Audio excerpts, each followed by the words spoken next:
Permezz tal-fondi Ewropej pajjiżna qed jinvesti f'aktar spazji miftuħa għal familji u fis-settur diġitali.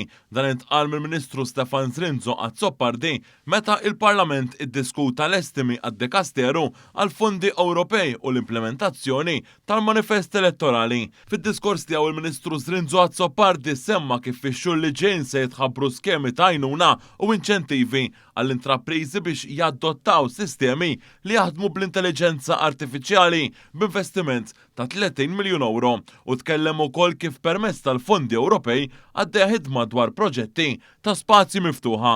Wieħed mill-akbar investimenti li qegħdin nagħmlu se nkomplu nagħmlu huwa fi spazji miftuħa flimkien ma' Project Green u hawnhekk għandna pakkett ta' 24 miljun euro li se jmorru f'diversi spazji miftuħa madwar Malta. Bħalissa għaddejjin il-proġett ġewwa Baħar iċ-Ċaq, il-imqabba Sensory Park, l-Għaxaq Picnic Site, kif ukoll għandek is-Simar Nature Reserve fost oħrajn, imma dawn il-proġetti flimkien oħrajn li se jkunu qed jinbdew fi żmien li ġej għal finijiet ta' open spaces biex aħna nwettqu wkoll waħda mill-akbar wedi fil-manifest elettorali. Tkellem ukoll dwar kif il-fondi Ewropej qed jiġu investiti wkoll fis-settur tas-saħħa u l-edukazzjoni.